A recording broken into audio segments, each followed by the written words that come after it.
Good evening, everyone. Welcome to FGM Ecast for your Wednesday night, and it is Anzcar Cup. We're back again. Not the Cup Series. I've made a mistake there. It is the Xfinity, the Thunder Series, and it is the season finale tonight. We will crown another winner. It will be the second time this week. Who will join Edward Foster in the championship winners circle? The championship at the front here is close. We don't actually have current standings on where we're at just yet. Carl's just off working on that at the moment, so I'll bring them up in a few minutes when he jumps into the booth. But we do know that it is close at the front. We suspect Hamish Gallagher, who's had very, very strong form throughout this series, is going to be contesting for the championship tonight, along with Josh Micklemore. Could that man on screen there, Hobbo, just practicing a bit of his best drift action, could he jump in and spoil the party? He's run very, very well here as well, right throughout his participation in this season, as JCW there just rearranges the front of the 35 on the infield fence. So how remiss of me not to announce it. Well, of course, we're at Watkins Glen, and it is a bit of left and a bit of right turn tonight for the guys as well. So we'll have to have a look at how they get on with that. We've been here already this year, and it was a good race for Hobbo. So he's pretty strong in the V8 supercar on iRacing, and albeit they are a completely different kettle of fish to what we've got here tonight, that experience does help. The brakes on these a little bit smaller, nowhere near as much downforce or aero on the car as well. So it's going to be a challenge for our drivers tonight, and we're looking forward to bringing it to you. We've got around about 4 minutes to go here in this race, and I believe we've got about 35 laps tonight. So we'll have to see what strategies the drivers adopt to make their way through. In the meanwhile, let's have a quick look at the temperatures on track at the moment. We've got 41 degrees, so it is a belter, and that is going to play a little bit of havoc on tyre wear as well. So plenty of things for the drivers to overcome here tonight as they get through this race.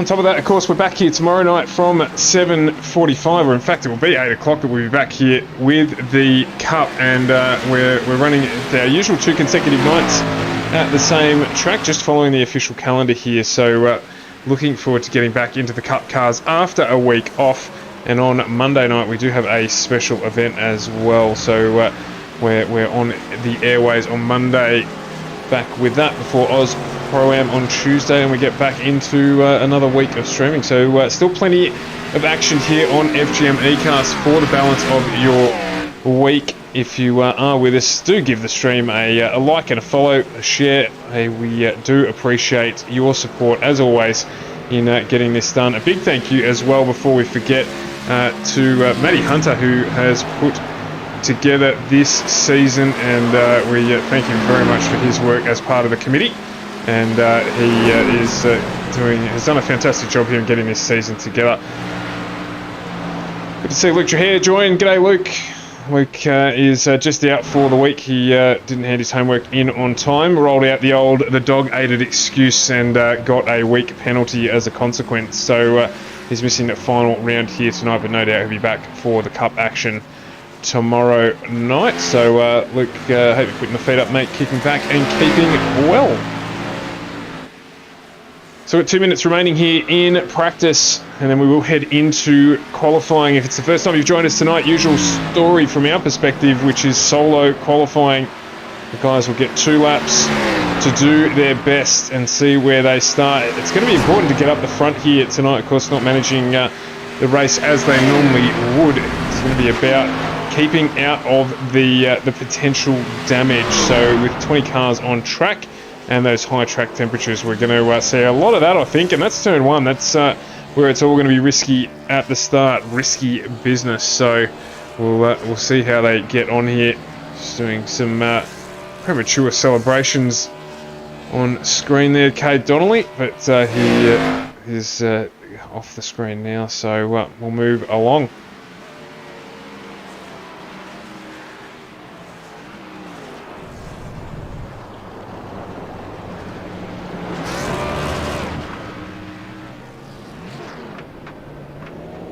So we're just waiting for the session to tick over here before we do get into qualifying.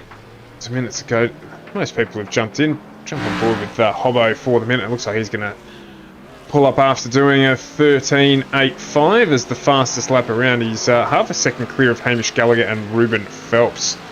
So let's see how they go. Just going to do a little bit more drift practice here. He's got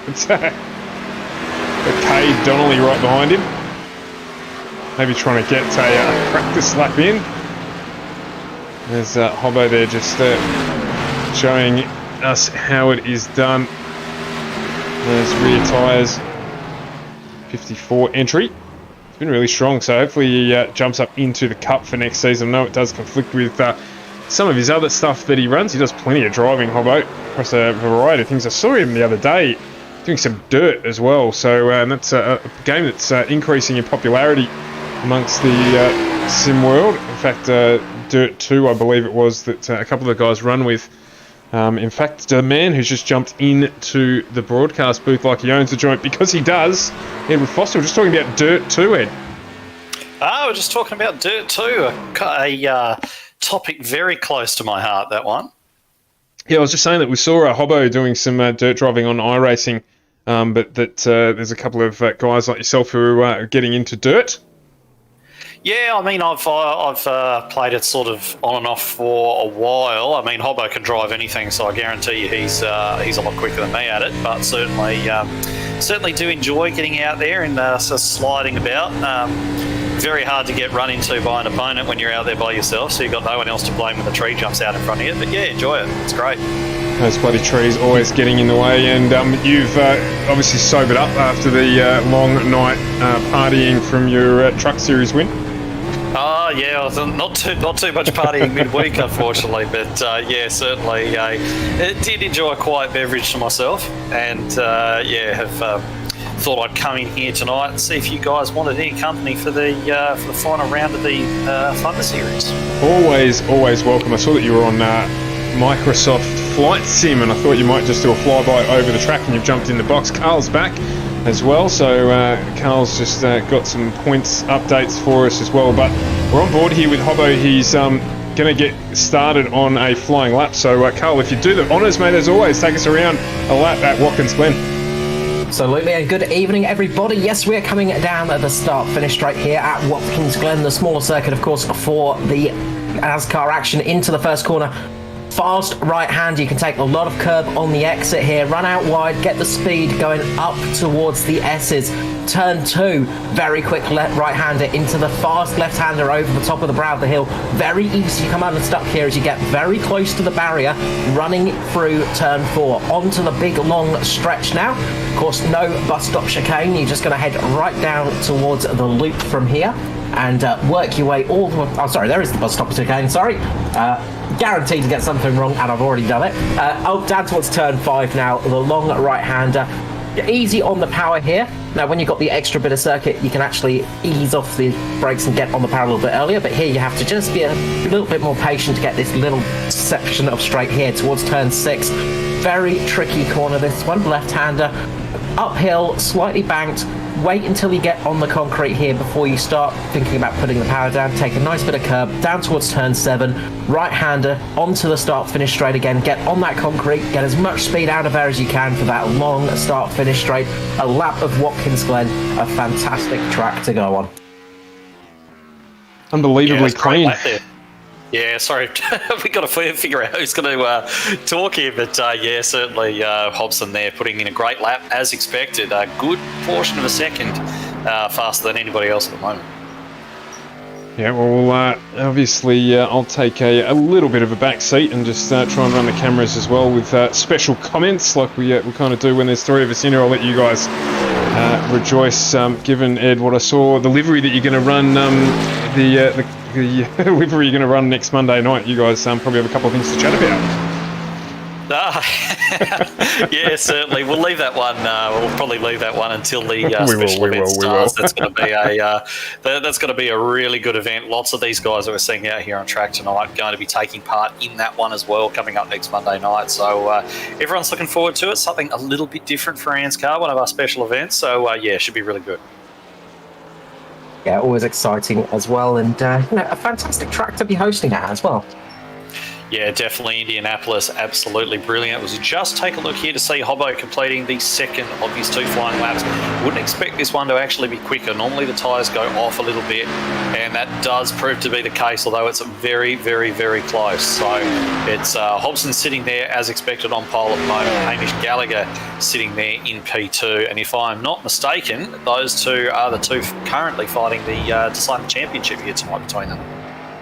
I think it's down to company championships very close up the front, and I had the wrong screen up, which is always handy.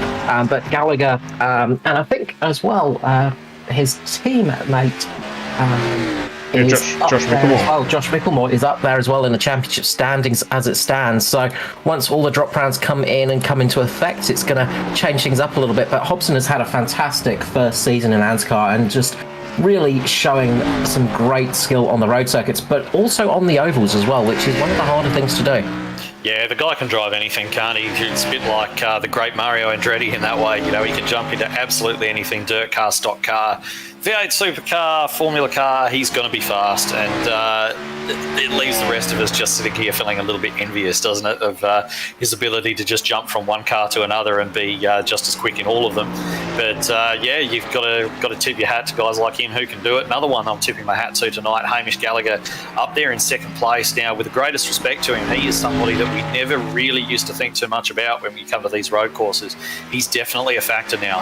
He's obviously worked really hard on his road course driving, and he's particularly good in these what they call the Xfinity car, the Thunder car for Anzcar, and he's going to be a threat going forward. He's going to be a threat here tonight. He'll be a threat tomorrow night when we race here again in the Cup, and kudos to him because he has improved out of sight on the road courses. Yeah, really big improvements over the years. We saw it last year, Hamish Gallagher just gaining pace and pace and pace. And then prior to joining Mitch Motorsport, of course, a very good signing for that team. He has definitely been one of those drivers. Another driver doing well up there at the moment in P4 is Ruben Phelps, and he's had a fantastic season in the Xfinity cars too. He's currently sitting third in the championship before drop round, so he is definitely up there in that battle. He's going to need a bit of a miracle tonight to actually get the title, but getting up inside the top 5 area is a fantastic result from Ruben Phelps, one of the newer entries to the series as well, as we see the stalwart there. One of the stalwarts on the series, Kate Donnelly, getting a nice run there. A really good lap. Simboys have been doing some good jobs on the road circuits recently, setting some good pace. P5 for Kate Donnelly there, P6 for Christopher Finley as well. So those guys have been doing some good runs with each other. Yeah, certainly, and happy to see my my teammate up there in the Natari Autosport car P3, Josh Carroll-Walden, sitting there at the moment. Hopefully he's able to hang on to it. We are coming into the closing minutes of qualifying now, so he's looking good with only a couple of guys to run, but of course anything can happen. But it looks as though he will be starting from at least the second row. And yeah, as you mentioned, some new faces making their way up the top of the order, and they're, as you say, especially you guys look at guys like Donnelly and Finley, quite quick on the road courses, quite quick on the short tracks as well. I've had a bit of chance to race those guys on the short tracks, and seem to be getting around here pretty well as well. So be interesting to see what they can pull out tonight. That's it. And I can't. Stuart, did you mention the standings before the race? No, Carl, it's what you were ducking off to grab, mate. Okie dokie, yes, I thought I was doing something. Yes, so Hamish Gallagher currently sits up the top of the points with 412. Second is Josh Micklemore. He is 21 points behind. 47 points down in third is Ruben Phelps. Brenton Hobson, 55 off the lead. Maddie Raymond in fifth, 57 off the lead. Sixth is Brenton West, 86 down. Kay Donnelly is seventh, 94 off the lead. 96 off the lead is Norman Clark in eighth.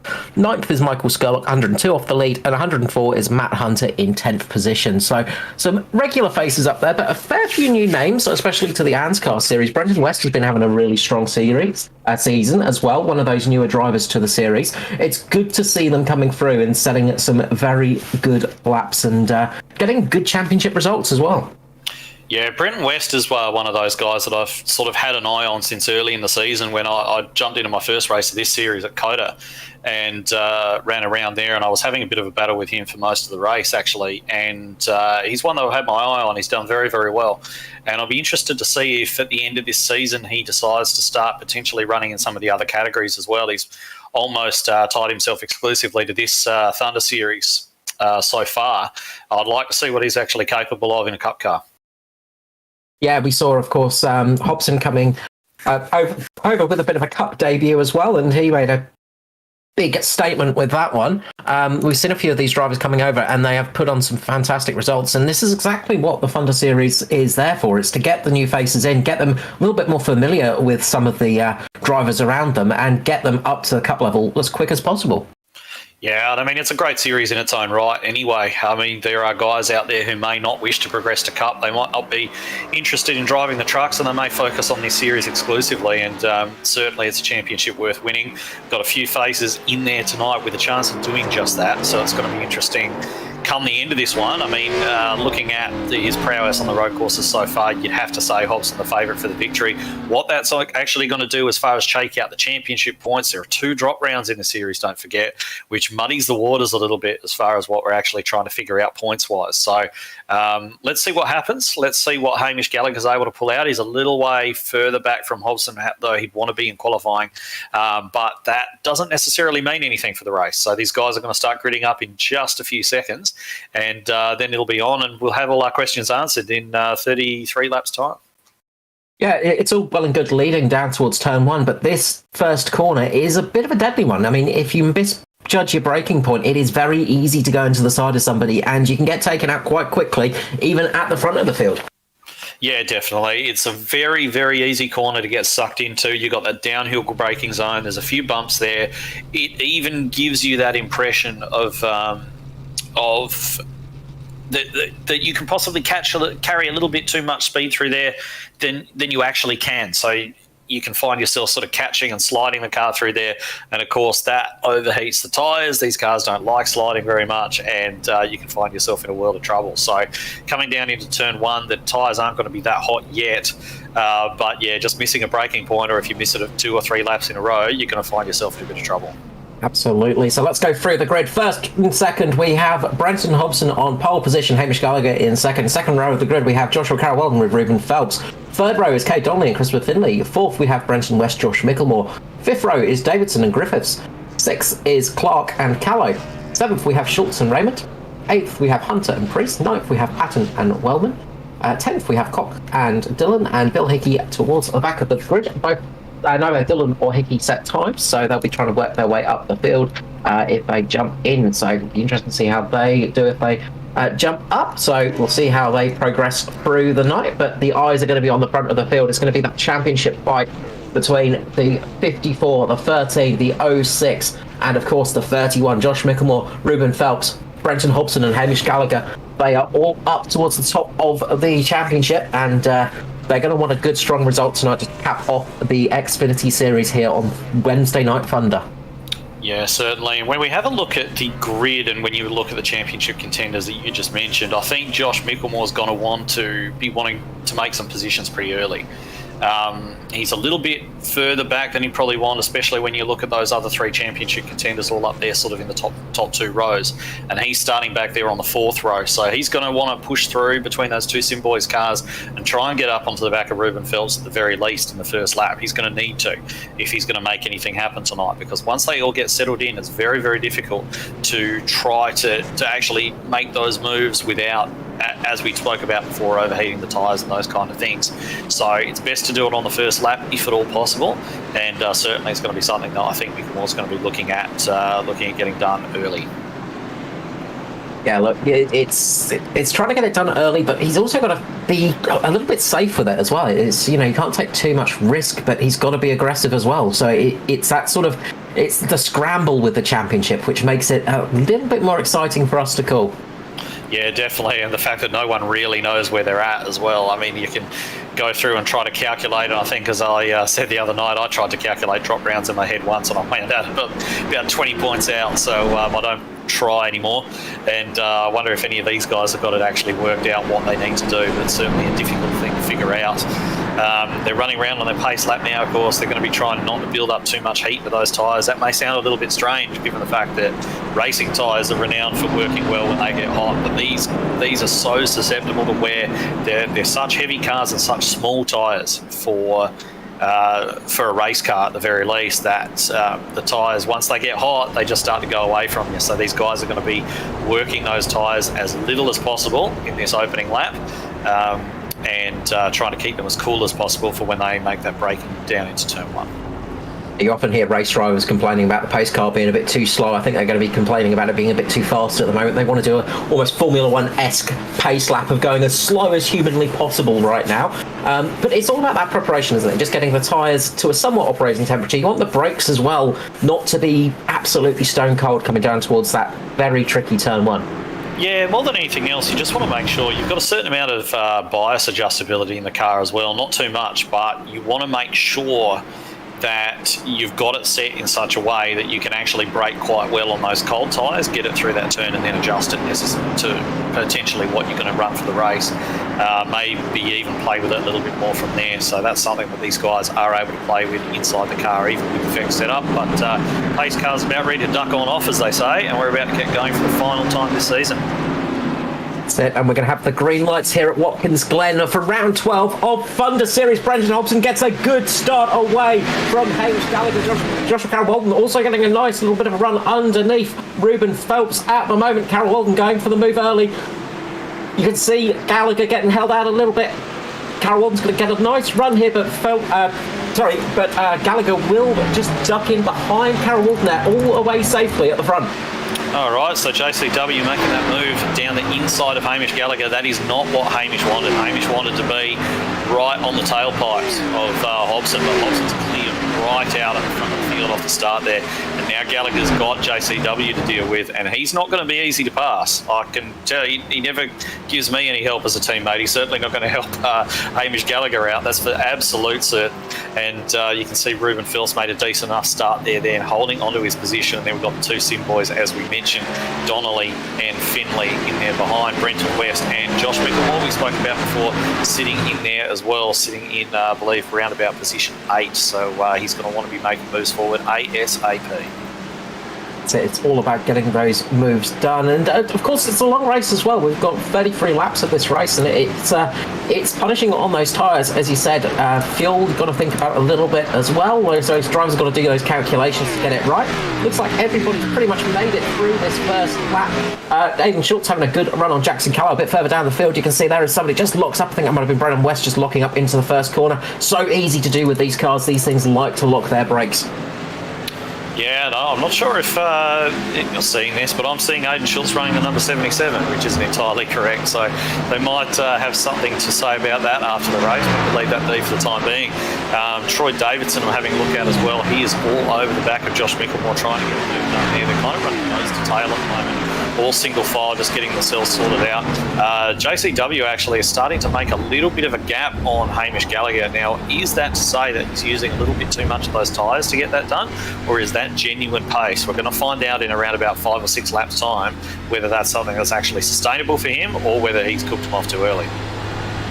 Yeah, you don't want to push too fast, too hard, too early, so to say, on the tyres, because you're going to be taking these quite a long time into the race, and the more you push early on, the more you punish those tyres, and that can really come back to bite you later on. As JCW's had a moment, and he's gone round just before turn 7, I think that is.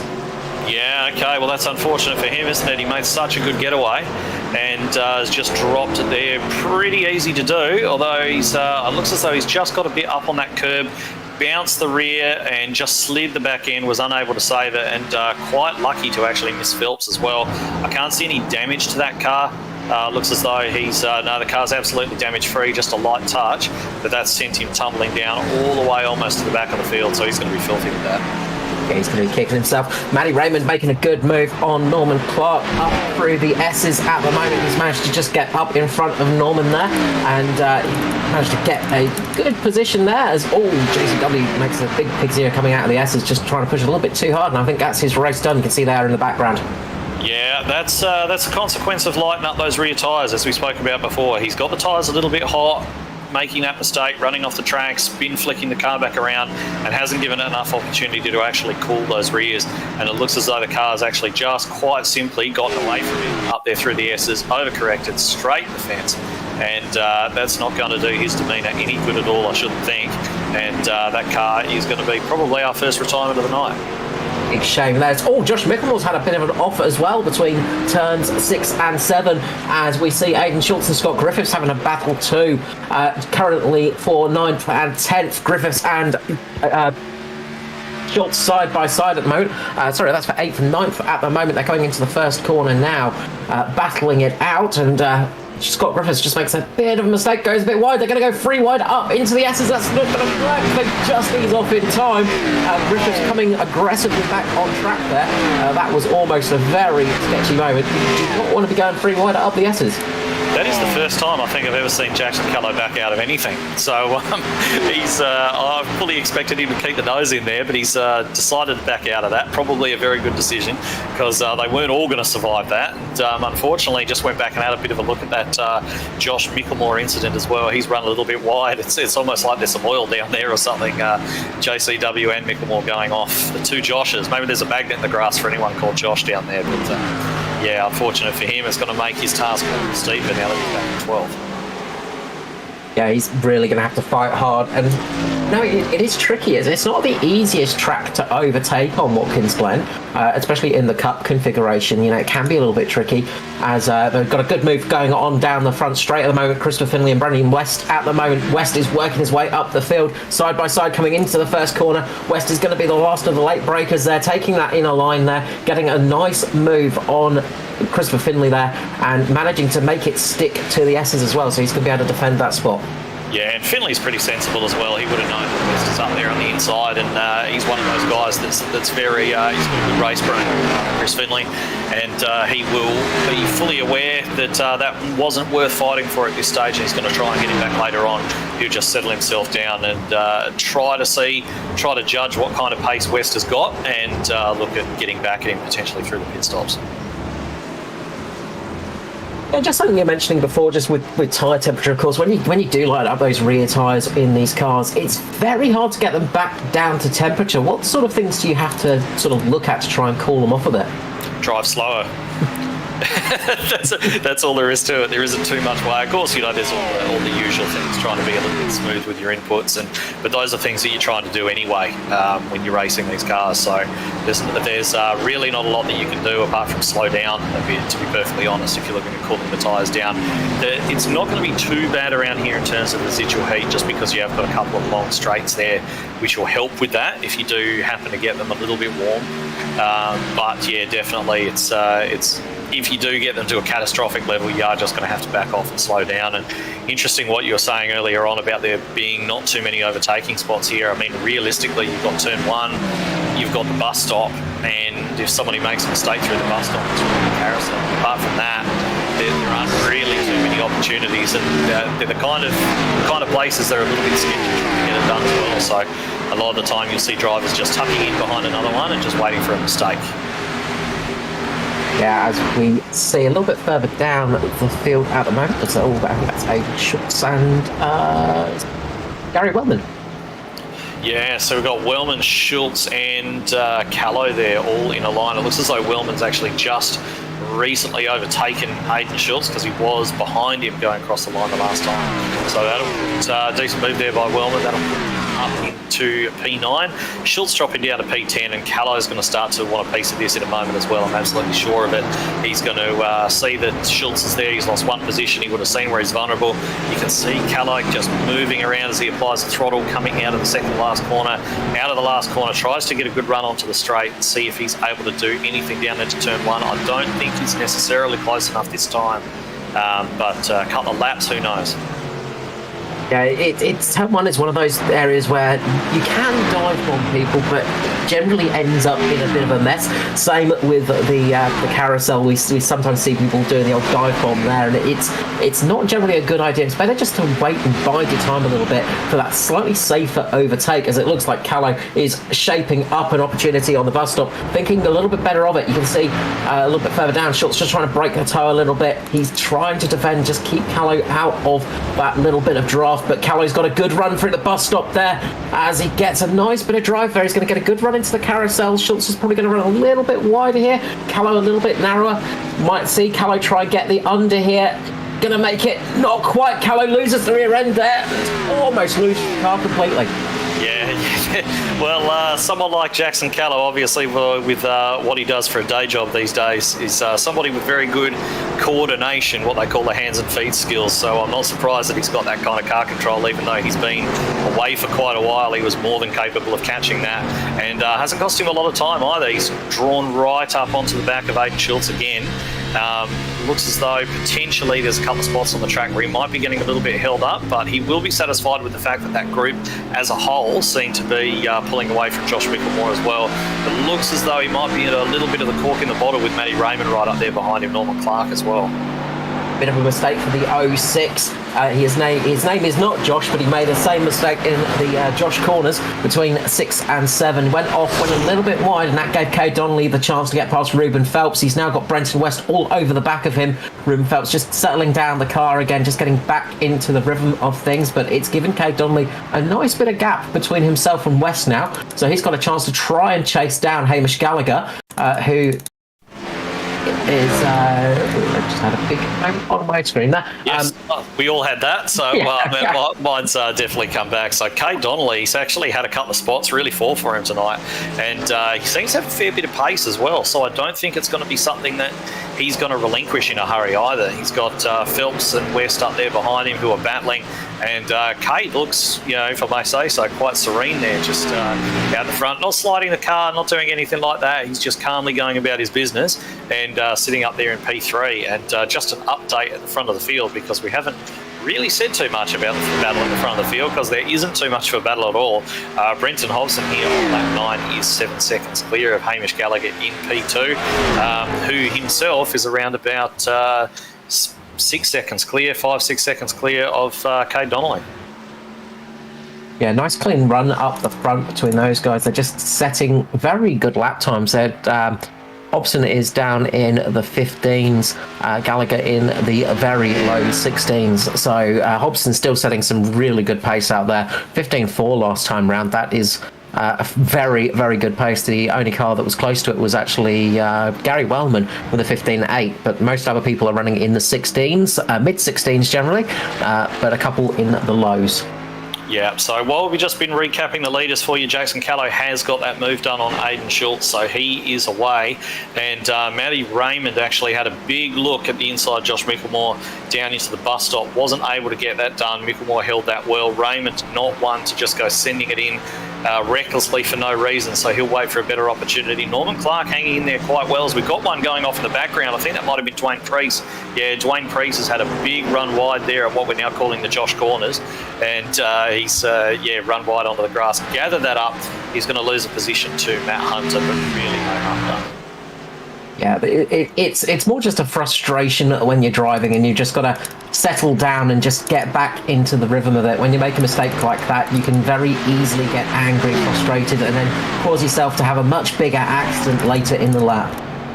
Yeah, certainly. So now that the field's starting to spread out a little bit, there are a few cars running quite closely together. We've got Kate Donnelly's leading a little bit of a train. I was going to say he was a little bit of a cork in the bottle, but that's probably not accurate. It doesn't really appear as though he's holding those behind up, but certainly leading that train. And these guys now are on lap 10 of 33. They're going to be starting to think about pit stops soon. So we're probably not going to see too much in the way of aggressive moves on track at this stage, because they know they've still got the pit stop. And one of the things they're going to be looking at doing is the power of the undercut. Very, very important here. Let's have a look. Guys will qualifying, do the fastest race laps down in the 1 minute 14 second bracket, a lot of them, 15s for some. Now looking at Kay Donnelly on his last lap as he crosses the line here, he's down in the 16s, almost the mid-16s. So if you come in and make that undercut, even by one lap, you can gain 2 seconds on the car in front, which, if you're only half a second behind, is going to give you a fair bit of buffer to jump the way through. However, the downside of that is when the other guys do make their pit stops, they're going to be on slightly fresher tyres than you, and you're going to find yourself defending at the end of the race all the way through the last half of the race. So if you're going to try the undercut, you've got to make sure you've got a solid defensive game. You really need to make it pay off for you. And, those tyres are going to be very much wanted, I imagine, because he's getting to the stage... Sorry to talk over you. Gary Wellman having a look down the inside of Scott Griffiths there into the bus stop, just backs out and thinks better of that. Wellman starting to come under a little bit of pressure from Callow, so obviously wanted to get on with it, and he had a big look down the inside of Griffiths there. This is probably the closest battle on track at the moment. Callow having a look. Oh, as Wellman gets a big time sideways, just trying to get a little bit greedy there with the throttle perhaps, and struggling to get it off the corner as well. That's going to give Callow a really good invitation to get down the inside. Wellman not looking as though he's fighting that too much, and he quite smartly just rolls out of that, not wanting to go side by side through that turn. It's seen enough people come to grief already, and that's another spot for Callow. He's going to range up onto the back of Griffiths now, and in the background just see Matty Raymond still working on the back of Josh Mickelmore. And Callow makes the move into pit lane. He's the first to blink. He's the first to decide, yep, I want some fresh tyres. I was about to say, that's the thing. At this stage of the race, you start thinking, all these tyres are getting very, very worn. I would rather have some nice fresh ones to get towards the end of the race. Maybe a little bit early on lap 12. It's still quite a long way to go. 21 laps remaining, of course. So, coming in this early could affect you quite negatively later in the race, especially if you are suffering from wear this early. Yeah, that's, I said starting to think about, I didn't think that we'd actually get anybody down the lane this early.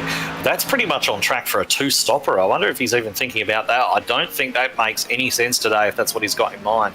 Perhaps he's looking to run the last 20-odd laps of this race on that one set of tyres, which if he cooked the first set after 11 laps, makes me wonder what kind of price he's going to be paying for that great speed he was showing. But we'll find out. Maybe he's got something up his sleeve and he's going to make that work. Yeah, Callow does have a bit of damage from earlier on where he caught the back of, I think it was Schultz, I think. So he is running a little bit of damage and over the left front as well. So maybe a little bit of damage coming into play there as well. Sometimes can be the case with panels and things affecting you. And mentally as well, you can get affected by damage. You sort of think it's much worse than it actually is. Yeah, definitely. It's something that you often wonder about, how much it's actually affecting you, how much of your performance or lack thereof is down to the driving or the damage or anything, and it's a little bit of a hard thing to identify sometimes. Jumping up to Schultz and Wellman. Schultz just makes a little bit of a mistake. Wellman makes a bit of a mistake. I thought Schultz was going to actually try up the S's there. That was very nearly a bit of a moment there between those two cars. Yeah, certainly. Wellman looks as though he's struggling with those rear tyres. I'm not sure if he's running quite a rearward brake bias or something to help get the car turned, which is often quite a tempting thing to do with these because they do feel a bit bus-like when you try to get them turned in the corners, just the nature of the cars. And the temptation can be to push that rear brake bias towards the rear and in an effort to help it get turned. I'm not sure if that's something that Wellman's done, but he definitely seems to be struggling with those rear tyres a little bit. Just getting the power down seems to be a little bit of a problem for him. So I wonder if he's going to start to think about potentially pitting. I know it's quite early on, we mentioned it before, but hey, Callow's done it, so maybe we'll see another couple of cars down the pit lane before too long.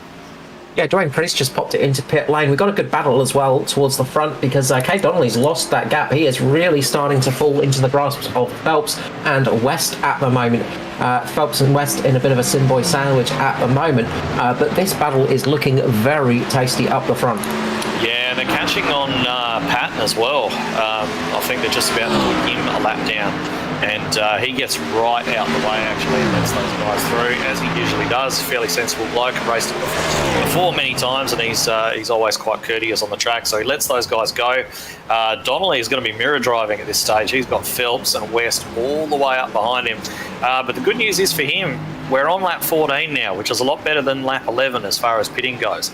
So we're almost at half distance. So do we see somebody like a Kate Donnelly jump into the pits now and actually try to, if you are struggling on the tyres, if you're a Wellman, if you're a Donnelly, would you try that? Would you try jumping into pits? As Donnelly just snatches the rear brakes a little, gets it gathered up, he's not even confident enough to run it all the way out to the edge of the track. That's showing how much he's actually struggling. Does he tuck into the pit lane here? No, he doesn't. He's going to go for another lap and try and give himself the opportunity to have it pay off at the end of the race. And Phelps looking as though he's going to have a move down the inside. He's got so much more grip under the brakes there. Donnelly gives him space on the outside, gets on the power a bit earlier, holds on to that position. The way that corner is, it's got a little bit of banking to it. You can run around the outside like that if you've got somebody pinched to the inside and holding the position. That's exactly what you saw Donnelly do there to good effect. Yeah, there's another little battle brewing a little bit further down the field between Wellman and Davidson, who's just lost a position. Wellman just getting past Troy Davidson as we see the 46 there, just getting a huge slap in the replay there. That was a big accident of Jackson Callow. Oh, yeah, I've just cut back to him, and it looks as though the front of that Mustang well and truly is a Mustang. Can't even tell anymore. Yes, it is. Well and truly bent up there, so it looks as though he's come to grief somewhere around the place. And he's unfortunately, what looked like a very promising start for him is not carrying on. He's the final car on the lead lap at the moment, so we'll see what he's able to do. But Donnelly is still leading that big train. He's copping a lot of pressure from behind. Does he pit this time? No, he doesn't. He's staying out for another lap, and are we going to see Phelps have a dig down into one? Schultz having a big moment through the carousel, losing the back end, and that's going to give Josh Micklemore that position. So that was a big moment. That almost caught Micklemore out as Donnelly now losing a little bit of speed there. They're going to go too wide up into the S's. This is going to be a tricky one to hold off. Ruben Phelps doing a great job there just to slide it back in. That could have been a disastrous move, but they all managed to keep it going somehow. Yeah, I reckon West gave him a bit of a break there, actually, and just cracked the throttle a bit to let him jump back in. Otherwise, all hell was going to break loose, and anybody could see that. So very well done to him. That just Donnelly gets another big slider. He has absolutely roasted those rear tyres. Phelps is going to get him now. Has to do. There's no way that Donnelly's going to be able to put the power down on the exit of this turn. Absolutely no chance. Although running around the outside is going to give him the best possible opportunity, and Phelps is the one that actually lights the rear tyres up, trying to take that tighter line. Now he's going defensive against West. Great stuff between these four. And Finley's just sitting there just going, come on, just crash into each other and get out my way. Really just sitting there waiting, but he doesn't look like he's that much in waiting. He's keeping close as Donnelly does dive into pits. Yeah, Donnelly down the lane. We already saw Davison come down the lane last time, and so we'll see what this stop looks like and how many spots he actually drops and what he's able to do when he gets back on the track. Anybody else? Looks like Matty Raymond, having got past Josh Micklemore, his jump into the pit lane. Norman Clark's coming in as well. I think I saw Wellman coming down too. So the pit stop's well and truly underway now. Yeah, 17 laps to go, 17 laps done. We're at that halfway point. People have decided to split it in half completely. Just watch back the Jackson Callow incident just to see what actually happened. He just caught the right rear coming into turn number 6, just on that grass, tiny little bit of grass, and that was that, unfortunately. Big accident when you're going into that braking zone because you're carrying a fair bit of speed down towards that corner. Yeah, and Gary Wellman has made an absolute porridge of his pit stop. He's made the old mistake, which is very easy to make here at Watkins Glen. You need to park a little bit out from the wall, a little bit further over to the left-hand side than you believe. He's still trying to get the thing in the box. He pitted it ages ago. You're going to measure this pit stop on a calendar. Finally, he gets into the pit box and he's able to get the tyres changed. But that's one of the things here at Watkins Glen. You pull right into the box with the sign directly in front of your face in the centre of the car, and if you're just slightly out, you can actually be too close to the pit wall. So you need to pit a little bit to the left of your box. And that's something that catches out people when you're around here. It looks as though it's called Gary out something fierce, and that is going to drop him way down the order.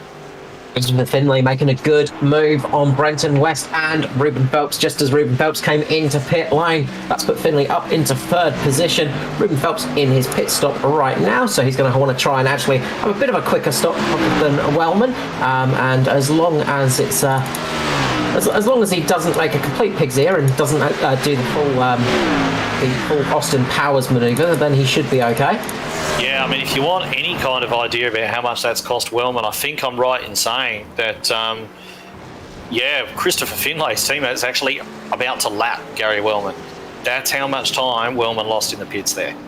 He was in pit lane for 1 minute 12 seconds, which is a fair amount of time to be stationary. Hobson in pit lane. A lap around here is only a minute 14, 15. So, yeah, that tells you all you need to know. And as you say, Hobson in the pits, 13 seconds in the lead. Hamish Gallagher's going to follow him in, so no alternate strategies there amongst the top two. And that is possibly going to give, we'll see, Chris Finlay the chance to come around and lead a lap, which is going to be, I'm not sure if it's his first lap leading Anzcar, but it's going to give him potentially a lead lap point if he crosses the line the next time around. He'll actually collect that. So, good times for Finlay and West. Just holding it out a little bit longer, taking the pain in this section of the stint to hopefully enjoy a much better run later on in the race, of course. using that sort of like counter strategy. They'll see how long they can eke it out as well. Obviously, you can't be praying for a caution on a road course because it's not going to help you out too much. But yeah, Finley up in the lead. West is putting all kinds of pressure on him still. West is really going for it at the moment. Josh Micklemore's staying out there as well, I think. Yeah, and I've just noticed Dwayne Priest taking his car behind the wall. That thing was sat in pit lane with no hood on it, looking all kinds of ugly. So he's decided that that's enough for him for one night. And potentially we'll see him back here tomorrow night running the Cup car. Maybe not, but unfortunately his Wednesday night hasn't turned out anything like the way we would have hoped. Always a shame when you have to call early doors. Never fun when the bonnet is missing as well. Not the way you want to end a race, preferably. Will we see these guys coming into pit lane now? It looks like they are going around for another lap. Yeah, he's going to want to collect that lead lap point. So he's going to come across the line, lead a lap. So the 104, first place, he's going to collect that lead lap point. It's a great thing to be able to go back and say that you led one of these races. Very difficult to do. And he's going to go around and get that lap lead point, which is great for him. And we'll probably see him down the next lap, I would imagine, unless he's going to hang right out. But I think any advantage that he's going to gain from those fresh tyres is almost going to be gone, as West looks like he's going to take a little bit of a run here. Is he going to make a move in this bus stop? No, thinks better of it. Looks as though Finley and West, I would imagine they'd want to come in this lap because they're not going to have enough time to do anything if they leave it too much longer. Yeah, they're absolutely hemorrhaging time. Brenton Hobson is chasing them down at a vast rate of knots. He is now only 4.5 seconds behind them. You'll be able to see him on screen very shortly. There you go in the background of the picture there. You can see Hobson absolutely flying at the moment. It's a Brenton and Brenton behind a Christopher Finley at the moment. Finley doing a good job to keep it out there as long as he has. But as you say, I think this time round it's definitely time to call in pit lane. Finley deciding to keep it out. West coming in, though. Yeah, West coming in. I think West would have potentially been looking at it and going, I'm going to do what Finley doesn't do. Because he did look as though he's carrying a little bit of extra speed, but he wasn't able to get that move done. We saw him take a look into the bus stop, back out of it. So he's like, okay, I'll try a slide undercut on you and see if I can do anything there. But Finley, he's doing really well to keep the tyres under it. You're not seeing that car slide too much. I guarantee you it feels absolutely horrible after 21 laps on those same set of tyres. But once he comes into the pits, I do wonder if he's going to have enough time left to do anything in this race. There's only going to be about 10 laps left by the time he comes in, slightly over that. And is it going to give him enough time on those fresh tyres to actually do what he needs to do and recover to where he wanted to? So, not sure. Time will tell.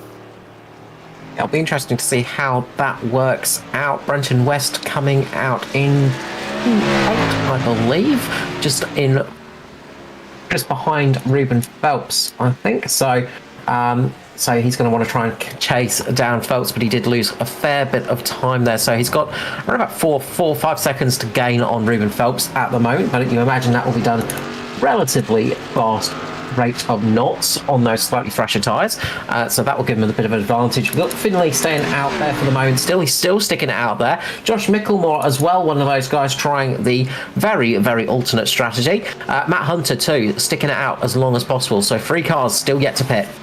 Yeah, I find it strange. But they might know something that I don't, potentially.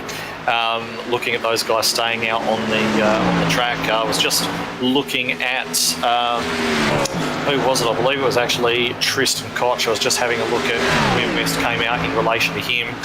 West is, let's see what his first lap around is. Oh no, that's actually his out lap, so that's not going to be a great time no matter what, as he just puts Nigel Patton a lap down. But we'll see what kind of lap times he's able to pull out on those new tyres versus the guys that he was racing before the pit stop. So Finley, for example, last time around a 1:16.7. He's nearly down in 17s. Hobson's actually just overtaken him. He's got to come this time. Surely he's almost going to be out of fuel, I think. He's going to have to come down any tick of the clock. I'd be very surprised if he goes around again. Let's see what he does, because he's been proven wrong for about 3 laps in a row now. So see if he finally ducks into pit lane, and he doesn't. So I'm just going to stop predicting it now. He's obviously doing something completely different. Yeah, trying a very different strategy. We did hear that the field might have been a little bit messed up, so they might be able to make it on a tank tonight. So I think a few drivers might be thinking about trying to actually stick it out there and try to do the whole race and actually lift it and try and actually do the full 33 laps of the race on a single tank and set of tyres. But gotta say, those tyres will be feeling absolutely terrible, and it will be so easy to make a mistake on them. Yeah, well, Josh Micklemore's last lap, a 1 minute 18.1. That's horrible. He's obviously got shocking tyres on it. Gallagher's teammate has just passed him, and he's already taken off, already a good second and a bit up the road, and he only passed him a couple of corners ago. So Micklemore's going to be really suffering on those tyres. I'm quite impressed that he's actually managed to hang on to him this long. I think I would have been on the weeds a long time ago, but he's holding out there quite well. And we'll see what they do, whether he's going to stick this out. It's almost getting to the stage in the race. We're on lap 23. There's only 10 to go.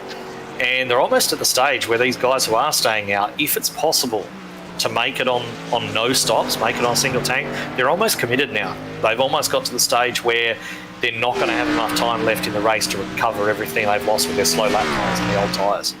Well, I mean, look at Finley and Gallagher. There's quite a big gap between them, around about 15 seconds odd between Finley and Gallagher at the moment. So they've got Finley might actually have a chance of possibly P2 or even P3 at the moment. Josh Micklemore's got about 8 seconds over Kay Donnelly at the moment, so he might find his way up there a little bit further than he expected after that poor qualifying performance. So they might be able to make something of it, but the guys on fresh tyres are chasing them down at the moment. They are so much faster on the lap times. I mean, you've got Brendan Hobson up the front, obviously on the very fast lap times, but those guys that are staying out on those tyres are in the 17s, 18s sort of area, while everybody else is in the low 16s and 15s. Yeah, just having a look at while you're talking there, is the gap between Donnelly and Phelps is very, very close indeed. We saw Donnelly hitting quite early, didn't we? And he's basically gone back to around about where he was, notwithstanding the other drivers who are yet to pit. And he's got Phelps all over him, who of course has got much fresher rubber on that Supra. And he's going to be looking to make a move sooner rather than later, I should imagine. I'd also imagine that Donnelly's put a lot more care into looking after his rubber this time round. You see him driving very smooth, coming off the corner very smooth. So potentially learned his lesson from that first stint, and he's going quite well now. Yeah, this is shaping up to be an interesting battle, and you've got West catching up to Phelps and Donnelly as well, so there's going to be a three-way battle there pretty soon. Matty Hunter's trying to keep out the grasp of Scott Griffiths and Matty Raymond at the moment, who are chasing him down as well. Hunter as well trying that long stint strategy, trying it on a single tank. So it's going to be fascinating to see if... Callow off the track again. Callow's off the track at what now known as the Josh Curves. Gone out there into the sand trap. Just saw him get a little bit of a wiggle under brakes. That is a really busted up looking Ford Mustang, isn't it? And he's going to continue on. Looks as though he's got it gathered up and he's going to go along, but he's dropped a little bit of extra time there, which won't impress him that much. No, big shame. Similar mistake to last time, actually, for Callow. He just caught that grass on the just coming into turn number 6. So similar mistake from him, unfortunately. And that's not an area where you want to catch grass at heavy braking. But up we have the battle for 5th place. Kay Donnelly is battling off Phelps and West. West has caught this group very quickly. So you can see the pace deficit on those older tyres as Donnelly loses the rear end. He gets lit up there. This is going to give Phelps a little bit of a chance down towards turn number 6. Not an ideal spot for overtaking. Ruben Phelps goes for it. He's going to look for a little bit of lunge. Can't quite make it stick. This could give Brenton West the opportunity if he can get a good drive through turn number 7 down towards the first corner as Ruben Phelps has to lock up behind Donnelly. This is going to give West the run down underneath Phelps.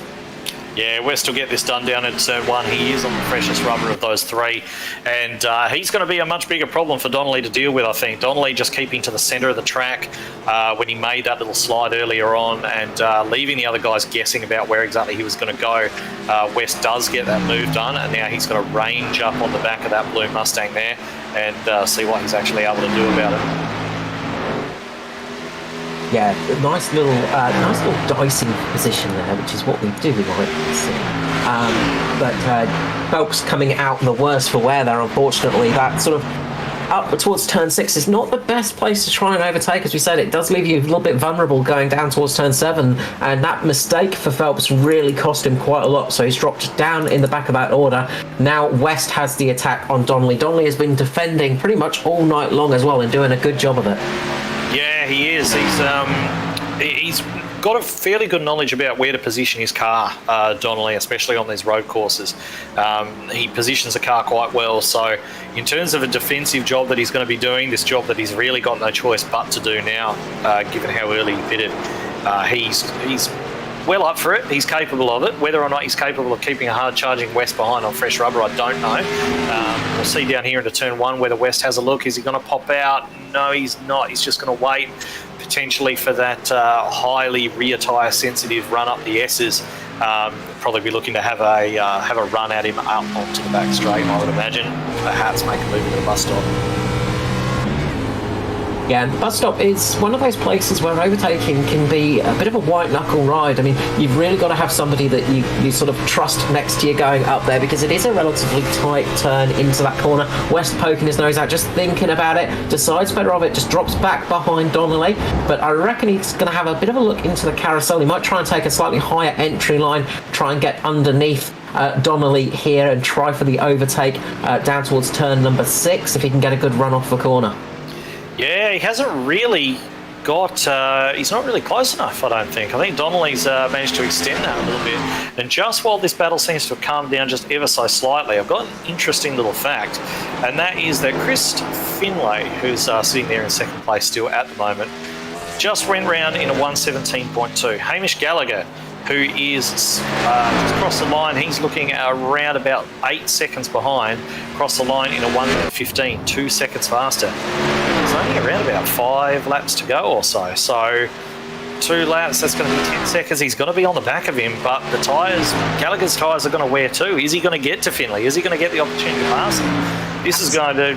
If Finlay makes this on 0 stops, along with Mickelmore, they played an absolute blinder. As West makes the move on Cade Donnelly into turn 1, they drag race down towards the S's, and Cade just lifted off. Nice move there from West. But yeah, as you're saying, this is going to be fascinating. Finlay may have absolutely played a blinder, as well as Josh Mickelmore. He is sitting there. He's got a bit of a gap, about 6 seconds back to Brenton West, who's now been unleashed from Cade Donnelly. West might have an opportunity to catch Mickelmore, but it doesn't look like Mickelmore's going to drop much further than possibly 5th position as it currently stands. Yeah, he's got that battle behind him, doesn't he? And West is coming on fresh tyres. I'd expect him to get there. But will he be able to get past? I'm not sure. You know, Mickelmore's very good at this. You know, we've seen a number of times that he knows what he's about, even on the road courses where he probably would admit that he's a little bit weaker than the ovals. But, you know, he certainly knows how to position a car and how to handle one. Is West going to be able to do anything when he gets up there? Are those tyres going to be done? It's going to be fascinating to look between Finlay and Gallagher. It's going to be equally fascinating to look between Mickelmore and West, I think. We're in for a good finish between all of those guys. That's it, and in the immortal words of Murray Walker from F197, catching is one thing, but passing is another. Yeah, that good old line that he repeated about 5 times a race, given the limitations of PS1.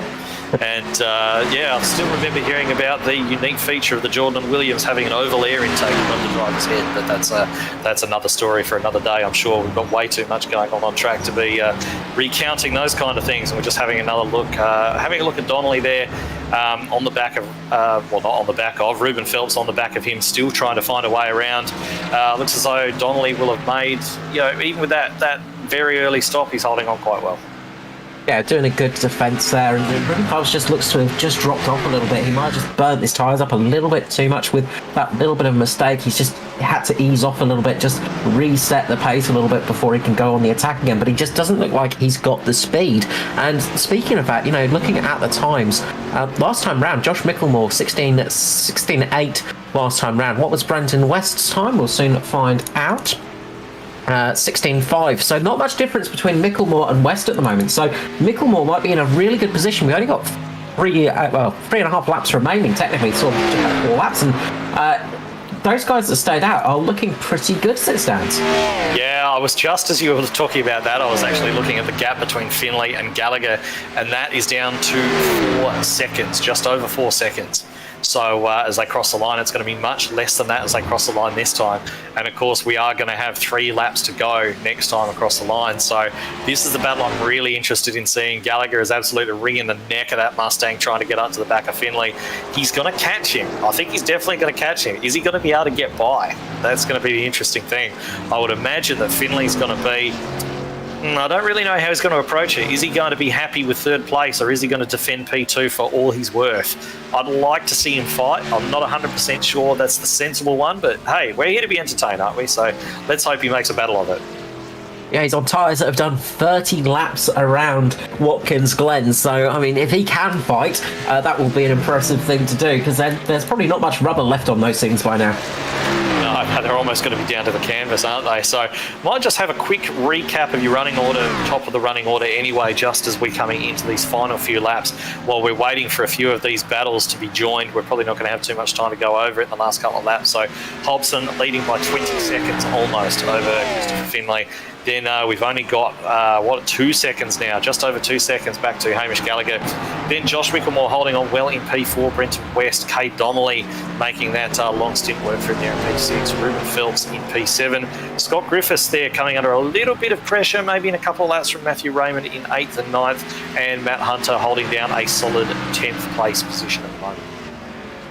Fortunately, Jackson Callows having another off. I think he's going to be pulling it in and possibly behind the wall. He's lost his bonnet, and that car is looking very sorry for itself. Unfortunate for Jackson Callow. He's had some good speed tonight, but just not the best luck on track positioning. So a little bit unfortunate for him out there. I was just skidding through, just having a look at some of the sort of battles, seeing what's actually going to be close for us at the moment. Well, the battle for second is going to happen this lap, so we may want to actually have a quick look at that, because we've got Finley. He's leading Hamish at the start of that lap by 1.2 seconds. By the time they get through the bus stop and around the carousel, now the carousel is the place where the tyre wear hurts you the most, because it's a long, fast corner, and that is where you lose the most speed. So I think coming out of the carousel, we're going to see Gallagher right on the rear bumper of Finley. Let's have a look to see how close he actually gets. You don't need to talk about timing anymore. The gap very much visual. And this is where it's going to suffer, because those tyres just do not want to turn that car at all. And we can see there Gallagher, really made a ton of time there up onto the back of Finley. Now, you've got to remember Gallagher's tyres aren't fresh by any means at the moment, but they're certainly a lot fresher than Finley's, which have been going now for almost 32 laps. They're coming around to start the final lap of the race, and this is going to be the battle for second. Gallagher versus Finley. How's it going to shake out? White flag. Yeah, is Gallagher going to try and make a bit of a dive down to the first corner? Will he be able to make it work? Doesn't look like it. He's going to hold off a little bit. I think his best place is going to be the carousel, Ed. It's going to be the position where he's going to be strongest, but he's got to keep close to Finley, and that's not easy to do as you run up through the S's here. Yeah, well, the S's are very tyre critical, so he's going to be a lot better than Finley up there. He's going to be able to get the power down. This is where it's critical, right there, where you see the back end of Finley's car slide. That's where you're trying to get on the power. Very, very critical. Finley looks as though he did a really good job of it. He just goes a little bit, looks at just covering off that inside there. Gallagher has to make a move. There's a championship on the line for him. He doesn't know exactly how many points he needs, and he's only got a couple of opportunities left to do this. Finley now coming past the worst point on the track for him, the carousel. He's really got to get on the power early, but if he does it too early, he's going to slide that back in. He doesn't. Gets the car off the corner beautifully. Gallagher, what's he going to do? Hobson's going to cross the line here to actually take the victory. Fantastic dominating drive we've come to expect from him. Where's Gallagher going to get this done? He almost can't now. It's almost too late. Is he going to try into turn 7, try getting a little bit of a better run off? He can't make it work, and Finley is going to pull a fantastic P2 here if he has the fuel to get across the line. Well done, Christopher Finlay. Fantastic drive for P2, mate. Well done. And Hamish Gallagher there coming across the line in P3. He will have wanted better with his speed tonight. Josh Micklemore, he's going to make that strategy work as well, crossing the line in 4th position. Probably as good as he could have done tonight, holding off Brenton West and Kate Donnelly coming across the line there together. It looks as though Ruben Phelps, who we're just waiting on, There he goes across the line, P7. And after that, Griffiths and Matthew Raymond have a little bit of a battle. Oh, Raymond gets it nice and crossed up there. Nearly jumping down towards Troy Davidson, Norman Clark. They're going to be nose to tail as they come across the line. Davidson making a little bit of a mistake, but can't quite get the jump. Norman Clark is just going to finish behind him. Yeah, so they've got that done, and of course the other cars are all a lap down, so they're all already across the line and in their positions. So, well, another great dominating win from Brendan Hobson. We barely talked about him tonight, and that is probably testament to his dominance. The fact that we barely needed to give him any kind of exposure tonight at all, because nobody's been in a position to challenge him. Simple as that. So he was the class of the field. He's got that job done. Fantastic work. We see him on the pit straight now doing that circle work. So let's give him a little bit of coverage now, because he well and truly deserves it. And yeah, fantastic run there. It all kind of came together there at the end like a well scripted story there, didn't it? It did, and that is his 5th win of the Thunder Series. That makes, out of 10 outings, 5 wins for him. That is a very good strike ratio. Yeah, fantastic work, and probably expected for a driver of his pedigree, but at the same time, you've got to go out there and do it, and he is in no way as familiar in these cars as some of the other guys are, so come out there and get those wins. Been absolutely fantastic effort from him, and hopefully we'll get a championship point score soon while we're running through the order, and we can confirm who's actually got that done as far as the drop rounds and everything when they come back into play. So we'll stick around. We might be able to find that out for you once it's all calculated and shakes out. And of course, as always, we're going to have the interviews with the top 3 drivers. Yeah, that's it. And I'm sure Manny Hunter will be busy getting the abacus out and quickly working down the finishing order and getting the results up to us. So let's run through that finishing order. One last time. So Brendan Hobson with that win, Christopher Finlay second, Hamish Gallagher in third, fourth for Josh Micklemore. A really good run for Josh Micklemore there, getting it up to P4, managing to make 4 positions. Christopher Finlay as well, 4 positions gained. Brenton West there in 5th, another top 5 for Brenton West, really strong season for him. Kay Donnelly in 6th, nice run from him. Good battle with Ruben Phelps in 7th, 8th for Scott Griffiths. Good run as well for him, working his way into the top 10. Matty Raymond in 9th, Matt Hunter finishing in 10th, also running the single stint as well. He made up 5 positions, a nice top 10 for him. Troy Davidson 11th, 12th for Norman Clark, 13th for Schultz, Wellman 14th, Callow 15th, 16th for Koch, Patton in 17th, 18th for Priest. Carol Walden, unfortunately, early doors for him down there in 19th position. And while we're just waiting for some of the drivers to jump out to their cars and come in for an interview, we might speak to a bloke who we haven't spoken to pretty much all night. You're probably used to hearing him, but unfortunately, Carl and I have been yammering away, and he's barely got a word in. But Stuart, what did you make of that one? Yeah, what a great race. I mean, it was no surprise at all to see Hobbo lead from start to finish with his strength during practice. But Finlay there with the ultimate strategy, just rolling it out, managing the tyre throughout the full stint there, and just a couple of laps extra. I think he would have been gone. Hamish probably would have found a way past him, but himself and Josh Micklemore just running the long game, and it worked out for them in the end. So a nice close finish between Micklemore, West and Donnelly, and Ruben Phelps as well. It was a good finish at the end, and a fitting end to the championship as well. I know Hobbo's got a lot of other stuff on. Really keen to see him jump into the Cup Series and test his wares. And give the DPR boys some challenge on the circuits that come up in the Cup as well, as on the oval track, but taking nothing away from Finlay and Gallagher as well, who drove really, really good races. Yeah, certainly, and the level in Anzcar just keeps going up and up and up and up, doesn't it? Until you're finding drivers of this caliber coming in and running as well. It just makes the battle for the front. We've had so many different drivers win races this year. And that's been apparent across this series and the Cup and also the trucks as well. So it's been absolutely fantastic to see a couple of new faces come in and get some immediate success as well. So we've got the top 3 up here in the box. Might let you take it away, Carl. Hopefully we're going to have some points here soon, so we get a bit of an understanding about how the championship's all shaken out with those drop rounds. But I'll keep a bit of an eye on that, and you can take it away. Yeah, so we'll start off with the 3rd place man, the 13, Mr. Hamish Gallagher. Congratulations on that top 3 finish. I imagine you would have desperately wanted it to be P2, but just could not get Christopher Finlay there in the end. Thanks, Carl. Yeah, I wasn't too fussed. Like we were debating the fuel before the race on what strategy we'd do, and I was quite happy to pit and just play it safe tonight. That's all I really wanted. And yeah, no, Chris did a really good job to hang on there. I didn't want to push him too hard in that last lap or so. Just don't want to ruin his race. He done a good job, and he deserves P2. Yeah, and of course, playing it safe and keeping it on the track on the island was an important one tonight because you've got a championship to play for. We're just waiting for those updated results to come in, of course. But coming into the race, of course, did you have a bit of the old butterflies playing in your stomach? Most all right. I mean, it's between I think me, Josh, and Hobbo, and whoever wins the championship deserves it. We had a good year, good season, between us. And whoever wins it gets the job done. Good on them. Yeah, that's it. And it has been a strong season. You seem to be really in touch with these Xfinity cars. You just seem to have an affinity with them. Yeah, it got off to a strong start there. Got a couple of wins, I think, in the first 3 races, and it sort of drifted a bit. And then haven't quite been able to close the deal out in a couple of races. Been a bit annoying on my behalf. Only got myself to blame for that. And last week was a bit, I don't know what I did wrong there, but I had absolutely no speed last week. It was all over the shop. But yeah, glad to finish the season off with a top 3.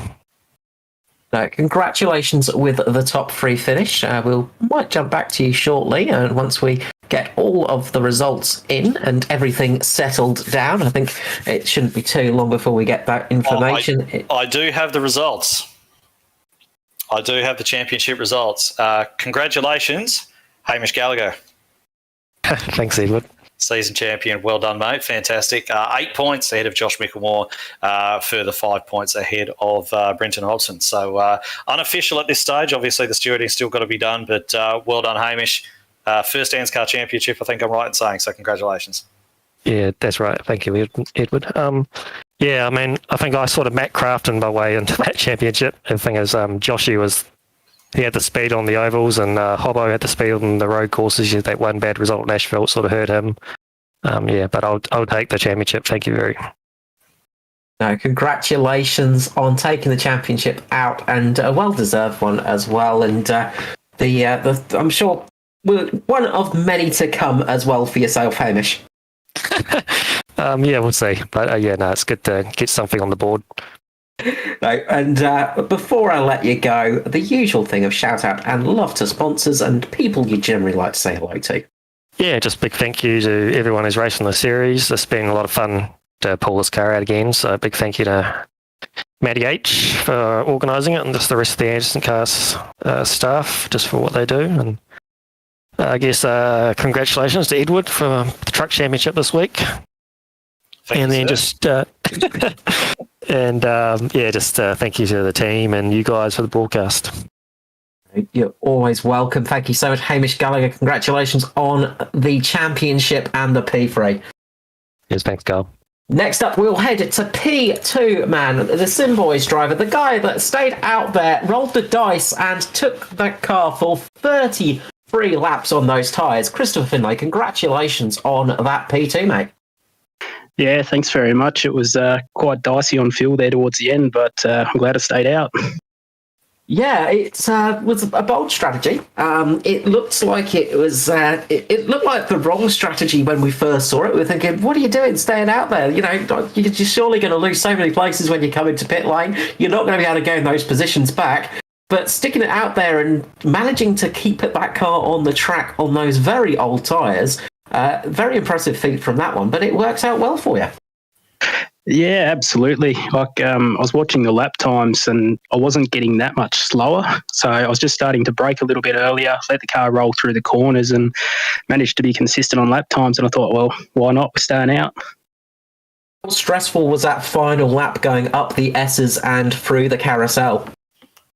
Yeah, up through the bus stop there, I was the heart was pumping out of the chest. It was getting a bit dicey with Hamish coming up close. I was glad he kind of backed it off early so I didn't have to worry about it too much. No, it was well defended and well driven all night long. We saw you having some good battles as well throughout the field back when you were battling it out between your teammate Kay Donnelly, Branson West and Ruben Phelps as well earlier in the evening. But some good racing out there tonight, and obviously making this strategy work. It's given you a very strong finish to the season here in Thunder. Yeah, no, it was good. I think most of the Sim boys have run pretty well in this series, and it was nice to finish out with a good result. Yeah, it's great to have you up here and great to have you in that position. And hopefully we'll get you back in the booth in a bit of a shorter time and maybe one step higher. That'd be nice, but if Brenton keeps rocking up, I don't think I'll get anywhere near it. No, congratulations on P2. Well done. And as usual, shout out, love to sponsors. I just want to make a big shout out to my wife. It's our 5-year wedding anniversary today, and she's letting me race, which is really nice of her. Love to give a shout out to my young man, Will. I'm going to show him this video a bit later on when he wakes up tomorrow, and he'll be stoked that I've called him out. And I'd also like to thank the Sim boys, because without them, I probably wouldn't be racing. So it's all fun. Congratulations, and very nice of your wife there. I hope you have a wonderful night together, and you get to have a nice drink together and enjoy this top 3 finish. Yeah, thanks very much, guys. And also thanks to you guys in the broadcast and also Anzcar. You're always welcome. Congratulations again. Next up, we're going to head to P1, the winner of the race, third place in the championship, Brenton Hobson. Congratulations on that win, mate. Yeah, thanks very much. That was a lot of fun out there tonight. You had a fair bit of pace.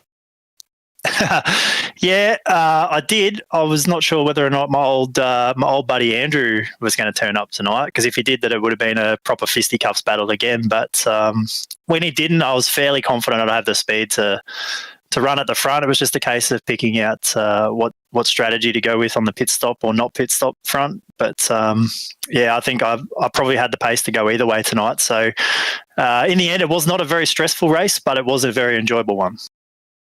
No, you looked pretty in control up there. I mean, these cars they're challenging to drive, aren't they? They're not the easiest things, but you sort of almost do make it look kind of easy.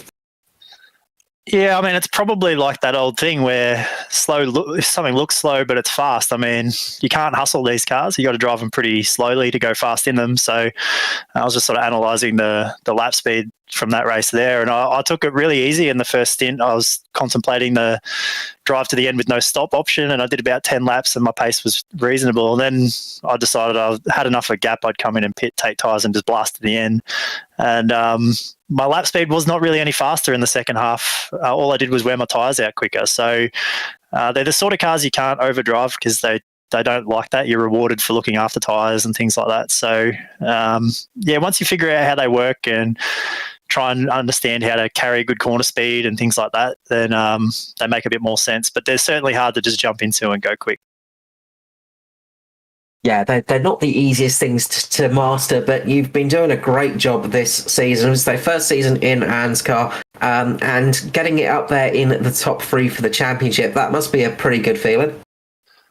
It is, yeah. I mean, I didn't really probably expect to be in the top 3 in the championship. Like when I first started, I did look at the 2 road courses and thought, well, there's a good shout there, but I had no comprehension of where I'd stack up on the oval stuff, to be honest. So just to even be anywhere near the front is pretty cool. And yeah, I think I've achieved what I set out to achieve from running in this series. Yeah, I think it's a 50% win rate as well for you as well, which is that's a pretty good stat to have for a season. I mean, not many people will complain at that one. With the season, how did you enjoy yourself out there for your first season in Anzcar? It was a heap of fun. I mean, I've always enjoyed the concept of oval racing, but I've never really enjoyed doing it, because I've never found a nice little place to come and actually race where you're not spending forever under caution, getting frustrated and things like that. So to come in here and have a run with these guys, as people have been telling me to do for a long time now, but it's delivered something that you don't always get on the iRacing in the oval side of stuff, which is good, hard, but clean racing with people. And I mean, we've had 1 or 2 races on the ovals that went caution free, I think. And even the ones that have had cautions, you haven't been spending the whole night rolling around under yellows. So there's a bunch of guys in here that all respect each other and race accordingly. And that's exactly what you need for this sort of racing for it to be fun. And I mean, I've really, really enjoyed my time. We're glad to have you, and I've got to ask, obviously, I mean, we know you're a busy man and you've got a lot of things that you do throughout the week, but will we possibly see you on a Thursday night in future for the Cup, or possibly on a Monday in the future for the Truck Series?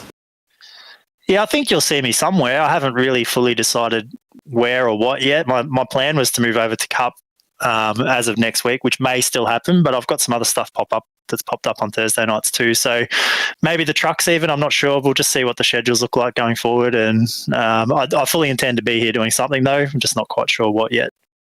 Well, we're excited to see what that brings because, as we say, we like to get some competition in the series, and you've brought some competition. We're going to have to step our games up a little bit as well in some areas, but of course on those ovals as well, it gives you some good learning experience and obviously a bit of fun to race on them. So before I let you go, Mr. Hobbo, who would like to give a shout out and some love tonight?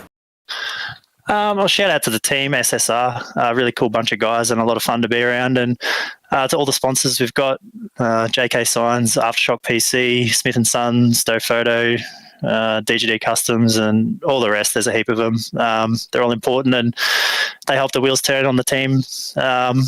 Obviously, a shout out to you guys for running a broadcast on this. It's really cool to have a broadcast on series like this, and you do a really good job with it, which is nice. And obviously to Anzcar as well as a whole for running it all, because without that, then this wouldn't exist. So a shout out to all the guys involved and everyone that helps get it done every week and put on such a great series. And obviously a shout out to all the drivers, because I haven't known most of these guys when I've jumped in here, and everyone's been really accommodating and really good fun to race around and really, really clean. And that's the sort of stuff you're looking for whenever you join a new league that you haven't been a part of before.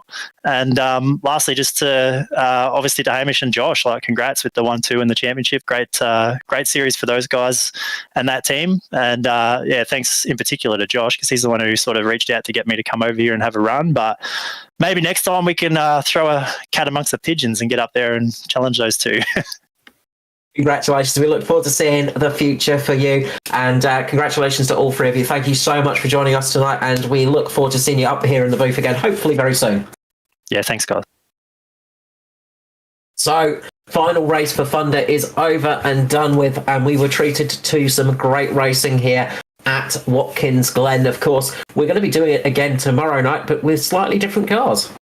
Yeah, we're going to be back for the Cup Series tomorrow night. So that's going to be an interesting one as we get ever closer to the chase. Now it's all starting to get a little bit serious and a little bit mattering a lot more with the points and scenario for some of those guys up there during the top. But just reflecting back on tonight, great race. I mean, Hobson drove exactly as we thought he was going to. We knew that he was going to be out the front most likely on his own with how good he is with this type of stuff. That was expected. We expected Hamish to be there in the top 3. Coming away with a championship, fantastic. But for me, the thing that's going to be the overriding memory in my night is the drive from Chris Finlay. Not only does he do it on his wedding anniversary, but he goes out there, does not pit, and takes a second place. The guy's got balls like melons. So he's just got out there and got that done. He can strut around with his sunnies on tomorrow all he wants, I think. Just with that one, at least he can say to his wife that time wasn't wasted with the great result he managed to pull. So, for me, that's drive of the night. Said, I mean, if you want stakes, your wife says to you, yes, you can race, but you got to get a top 3 finish. That's how you get a top 3 finish, ladies and gentlemen. You put it all on the line there. Just quickly, we're just going to run through the unofficial final standings for the Thunder Series. So Hamish Gallagher does take out the championship win with Josh Micklemore second, Brenton Hobson in third. Ruben Phelps ended up in 4th position. Nice, strong season for him. Brenton West in 5th position. A very strong first season in Anzcar for Brenton West. Maddie Raymond 6th, 7th for Kate Donnelly. Norman Clark in 8th, 9th for Matt Hunter. Gary Wellman rounding out the top 10. So another great series, another great run here for Thunder. Of course, our first time for Thunder on FGM, but with the Xfinity cars as well. And we saw a really good season. Yeah, we certainly did. Obviously managed to compete in a few of the races and watch the rest of them. So I've been fairly well across what's been going on in the series. It's been great from start to finish. We've been really fortunate this year, in particular in Anzcar, that the racing's just been as good as it was. We mentioned earlier on how many different winners we've had there, how many guys we've had running up the front, getting good results, second places, top fives. There's so many good guys coming through, even if they're not quite at the front yet. There's all the old guys are still around and still getting it done, and we've also obviously had a few real disruptors come in there and shake things up right at the front of the field from the get-go. So the future's looking very, very bright as far as this particular series and all the others. It's going to be fascinating to see how the Cup season progresses from here. It's going to be very interesting to see the next Truck Series and the next Thunder Series, how that's all going to go. I can't wait to see it. It's going to be great. That's it, and we look forward to bringing it to you here on FGM eCast, of course. A big thank you to Stuart for doing all the camera work and being good up there, keeping nice and quiet so we can commentate without too much disruption, of course. That makes my job nice and easy. And of course, as you mentioned, we are back tomorrow night, little later start on a Thursday night, 8 p.m. for the Cup. So we'll be back here at Watkins Glen to bring that to you from 8 p.m. tomorrow night, and then we'll return with that special event on Monday night as well. So things reasonably status quo. We are definitely going to be back on a Wednesday night in a couple of weeks as well, so the series will return. We'll have to keep a watch out on the Anzcar social pages for more information about that, and we'll bring some of that to you as well as soon as we have that information. But otherwise, gents, thanks, Ed, for popping in as a special guest tonight. Always good to have your experience on the stream. Carl, as always, likewise to you, and we'll enjoy as best you can your few days away from streaming. We'll see you at some stage when you return next week. And from us on FGM eCast, your E-Place for Pace. That's it for a Wednesday night. We will catch you tomorrow night at 8.